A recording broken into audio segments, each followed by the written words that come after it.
안녕하세요. 의식의 나침반입니다. 오늘은 전생과 카르마에 대해서 이야기해 볼 것인데요.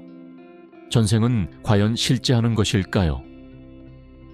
앞 영상에서도 여러 번 얘기했지만 개인 또는 집단의 의식 수준에 따라 그 의식 수준에 맞는 정보를 신뢰하고 따릅니다. 무신론자나 물질주의자들은 생명체가 죽게 되면 끝이고 그 후의 과정은 없다고 믿습니다. 어떤 것이 옳다는 것은 아닙니다. 모두 자신의 공간에서 다른 신념으로 존재하는 것이지요.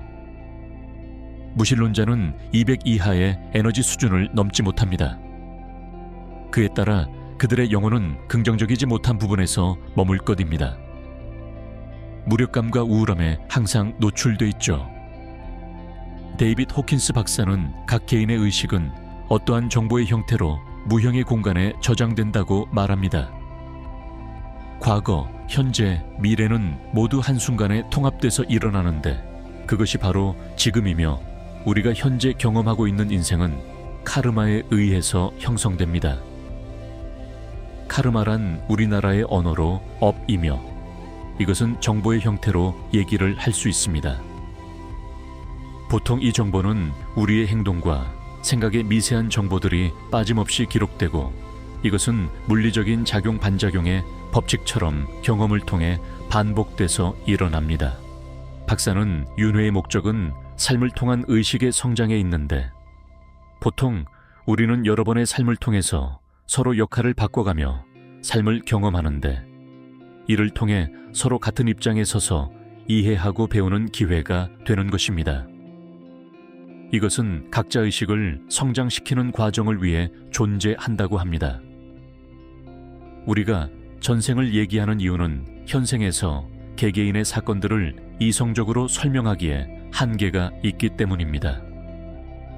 어떤 이는 엄청난 장애를 갖고 있고 태어나자마자 천재성을 지닌 개인도 있으며 빈부의 격차가 그러한 것입니다.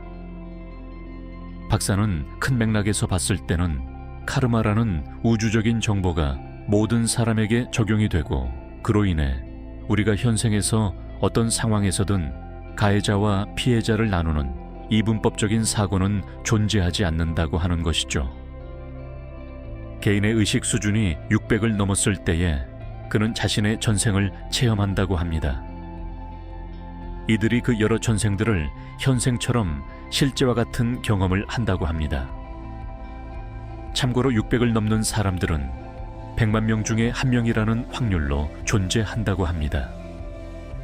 전생의 기억은 600의 이하의 의식 수준에서는 지금의 육체를 자신의 의식과 동일시하기 때문에 이전의 기억은 떠올릴 수 없다고 합니다. 하지만 여러 가지 기술적인 최면 요법들로 인해 무의식의 기억들을 상기시킬 수도 있다고 합니다. 이런 경험들을 통해 정신적, 육체적 질병들이 해소되는 일들도 있죠. 육체를 가지고 있지 않은 영혼은 어느 수준에서 윤회를 겪지 않게 되는데 그것은 700 이상일 때 가능하다고 합니다. 의식 수준 700 이상일 때 개인은 존재하지 않으며 이들은 타인과 자신을 분리시키지 않고 전체적인 의식과 동화되어 살아갑니다. 그렇기 때문에 윤회가 더 이상 필요하지 않은 것이죠. 확률로 봤을 때 전 인구 수의 10명도 안 되는 사람들이 이 부분에 속합니다. 부처는 인생은 고통이라고 했고 고통의 원인은 집착에서 온다고 했습니다.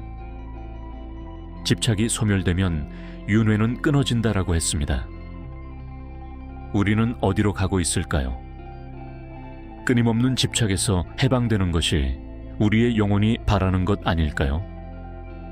오늘도 여러분에게 있었던 모든 집착들을 내려놓는 평화가 왔으면 합니다. 다음 영상에서는 데이빗 호킨스의 성공학에 대해서 다뤄보도록 하겠습니다. 구독과 좋아요는 영상 제작에 큰 힘이 됩니다. 감사합니다.